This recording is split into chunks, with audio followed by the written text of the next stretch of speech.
Hey, what's up, people? This is your boy Tim Robinson, and this is taken from the TIM. That's Tim, and that is me. I'm on my way to the YMCA this year in particular. For some reason, I really have enjoyed being in the pool, and I believe that it is especially true since I slid into the Atlantic Ocean while I was visiting Jamaica on my recent trip. Now, for those of you that follow me on my Swell, all of my handles, regardless of the platform, is Take It From Tim. Take It From Tim. That's TAKEITTIM, and I'm on most platforms. You can Google me and you can find me on various platforms. What I want to talk about today in particular is predestination. I had spoke about predestination on a Swell recently, and I got some feedback about it. And not only did I do it on the Swell, I also talked about predestination on a prayer call, and also with some of my good friends. We talked about predestination, and one of the conversations that stuck with me very strongly was about predestination as far as it dealing with generational curses. And when I talk about a generational curse, I know most of us have heard about a generational curse. It's something negative usually that is passed down from one generation of your family down to the next, and so forth and so on.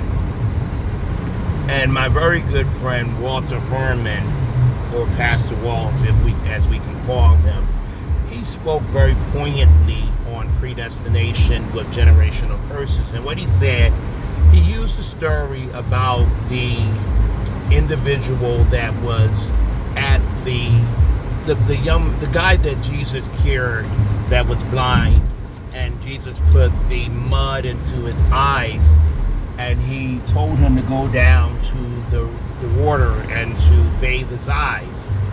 And the first time that he went to the water to bathe his eyes, he asked him what did he see, and he said that he seen men that looked like trees.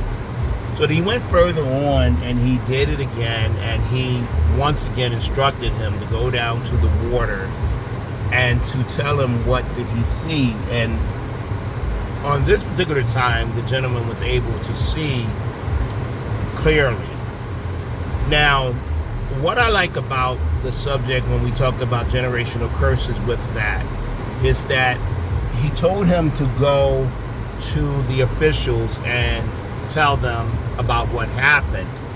And the young man went to his parents, and they went to the officials, and they said, well, who sinned? Why, how is he able to see?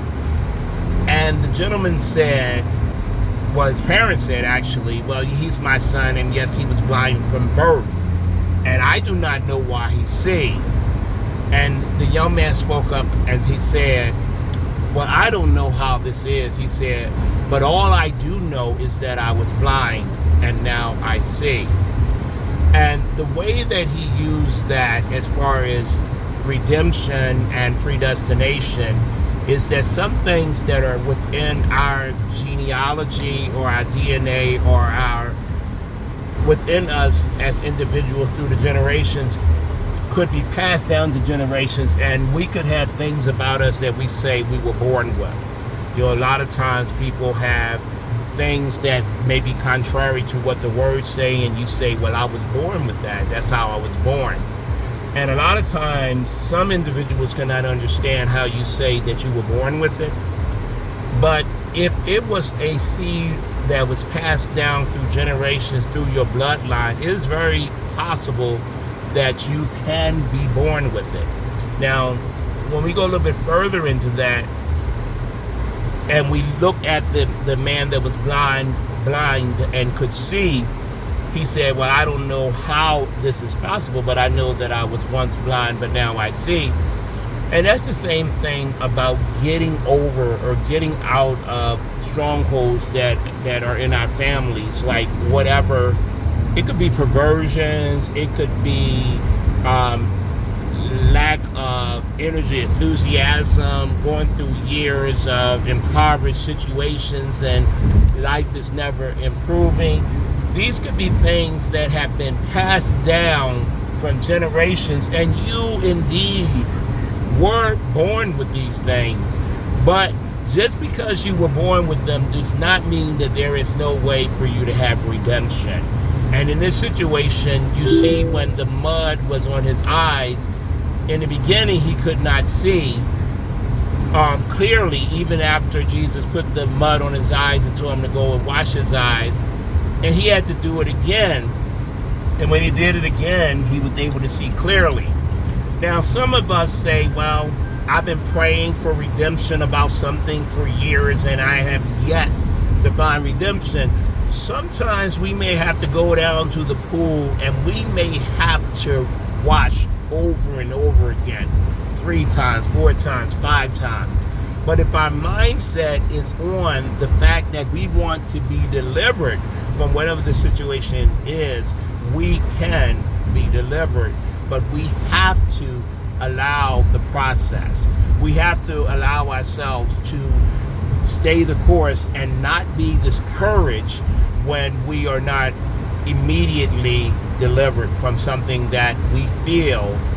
And we feel with certainty, because it can be with certainty that you were born with it, because it is something that you may perceive as being born with, but it's not yours to carry. You know how they say the sins of the father is cast down from generation to generation.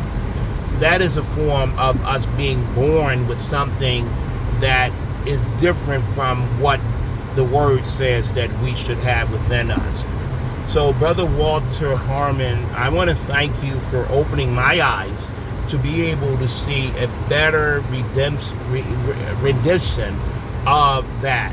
Because sometimes someone can speak into your life, and when they speak into your life, if they are not equipped with the tools that are necessary for them to speak words of wisdom, then a lot of times they can actually cause you to allow that thing that's rooted within you become deeper rooted in you, and you find that you, during your lifespan, are not able to get over it, and you, if you have children, could pass that root down to the next generation and so forth. So I like to say to people that feel that it is their need, it is their responsibility, that they are to tell you something, and they have not been put in a position where they have been truly instructed. It's like they're doing it based off of them. They're not doing it based off of divine intervention, divine spirit telling them to do it. They're doing it based off of what they think and what they see and what they feel, because sometimes the spirit could not be of God. It could be an evil spirit, that is, know that you are at a point of breakthrough, but it doesn't want to see you break through. So what it will do, it will allow this thing that you perceive to be born with to go on longer and become a generational curse for those years that are below you or beneath you or has yet to come, and you will pass down this particular thing.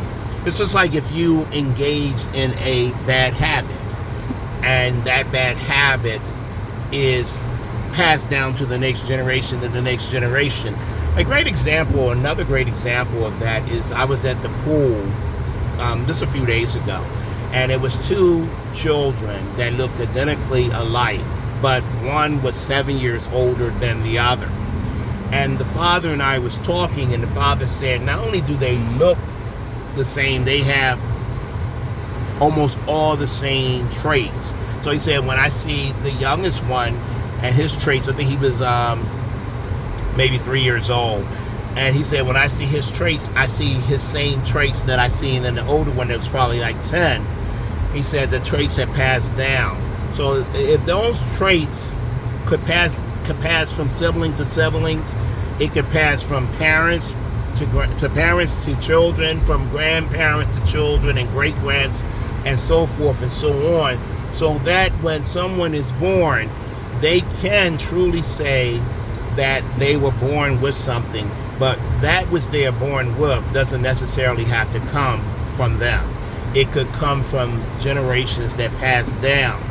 So based on what Brother Walt said, Pastor Walt said to me, and my ability to get what he was saying from it, is that you can still be delivered if you desire from something that was passed down from generation to generation.